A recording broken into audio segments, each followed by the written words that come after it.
Assalamualaikum warahmatullahi wabarakatuh. Adik-adik, bagaimana kabarnya? Semoga kalian selalu dikaruniai kesehatan lahir dan batin, sehingga bisa melaksanakan ibadah di bulan suci Ramadan ini dengan baik. Adik-adik, saat ini saya ingin menjelaskan tentang bagaimana menjadi pribadi yang jujur dan santun.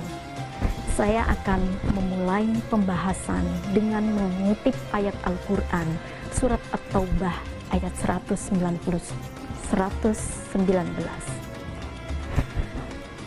A'udzubillahi minasyaitonirrajim. Ya ayyuhalladzina amanu taqullaha wa kunu ma'as-shadiqin. Hai orang-orang yang beriman, bertakwalah kepada Allah dan hendaklah kamu bersama orang-orang yang benar. Dalam pandangan agama, benar berarti sesuai dengan apa yang diyakini.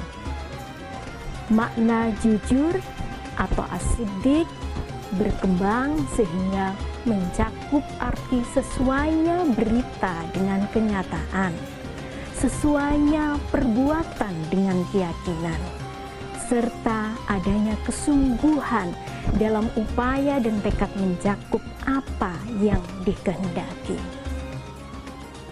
Orang yang jujur adalah orang yang bisa dipercaya. Orang yang jujur adalah orang yang tidak berbohong dan tidak munafik.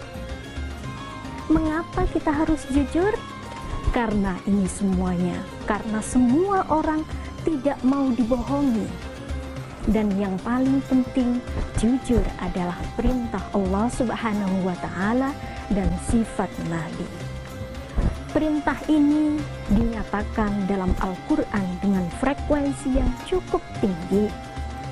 Muhammad Fuad Abdul Al-Baqi mencatat ada 154 kali kata siddiq dengan 49 bentuk derivasi kata. Dalam ajaran Islam, kejujuran dipraktekkan dalam segala aspek kehidupan.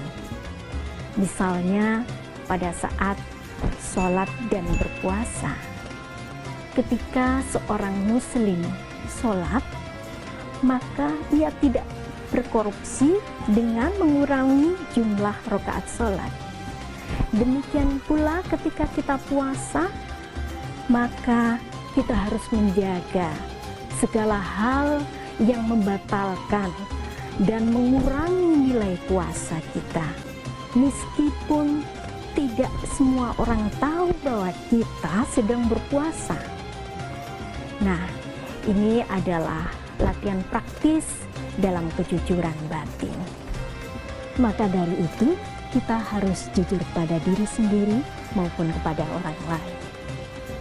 Barangkali itu dulu, nanti kan kita lanjut ke segmen berikutnya. Kita kembali lagi ke segmen ini, materi terkait dengan pribadi yang jujur dan santun. Selain jujur, kita juga perlu mengembangkan sikap santun. Santun adalah berkata lemah lembut, serta bertingkah laku halus, dan baik menjaga perasaan orang lain. Kesantunan seseorang akan terlihat pada tutur kata dan perilakunya. Jadi, santun itu mencakup dua hal, yaitu dalam ucapan dan dalam perbuatan.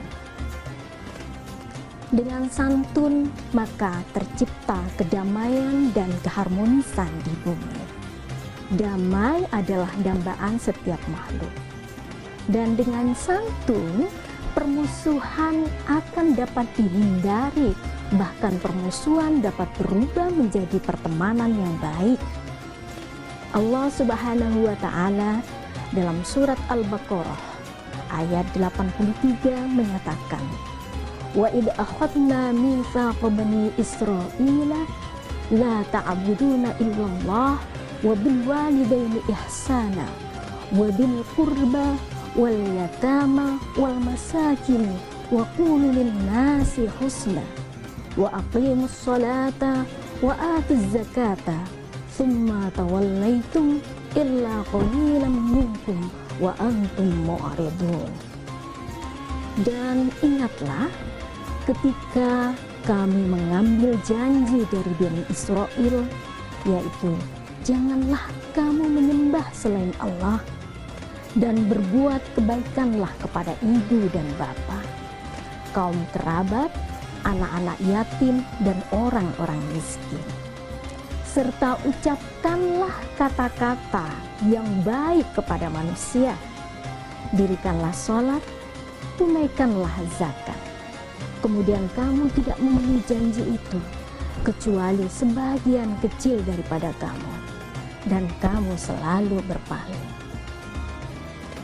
Melalui ayat tersebut, Allah Subhanahu wa Ta'ala memerintahkan kepada kita untuk bertutur kata yang baik kepada manusia, teman, kerabat, keluarga, bapak, ibu, guru, orang tua, semua wajib kita perlakukan dengan baik.